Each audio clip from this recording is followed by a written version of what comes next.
Welcome to our channel. Today we how to authenticate in Fundrise for account access, complete guide step by step clearly. To begin the authentication process for Fundrise, first, open your preferred web browser. In the address bar, type in fundrise.com and press enter. Once the home page loads, locate the login button at the top right corner of the page. Click on the login button to proceed to the login screen.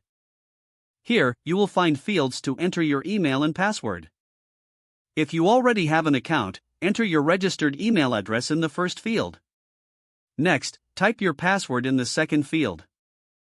After filling in your credentials, look for the login button beneath these fields. Click the login button to attempt to access your account. If your login is successful, you will be redirected to your Fundrise dashboard.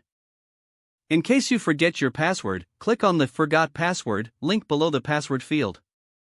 You will be prompted to enter your email address once again. After entering your email, click the Submit button. Check your email inbox for a password reset link from Fundrise. Follow the link provided in the email to set a new password. Once reset, return to the login screen to enter your email and new password. If you encounter account verification, check for any additional emails from Fundrise to complete this process. Follow the instructions in those emails to ensure your account is fully authenticated.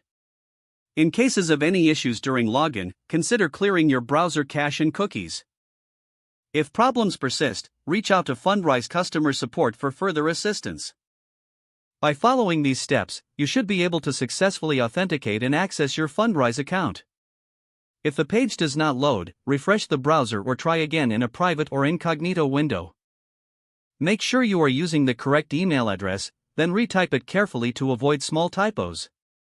If your password is not accepted, use the reset option and create a new strong password you can remember. Check your spam folder for verification or security emails, then complete any requested confirmation steps. Enable two-factor authentication if available to improve account security and reduce unauthorized access risk. After signing in, review your profile details so your contact information and settings are accurate and current. If you see an error message, note it down and try again after restarting your device and internet connection. Don't forget to like this video and subscribe to our channel for more step-by-step tech guides.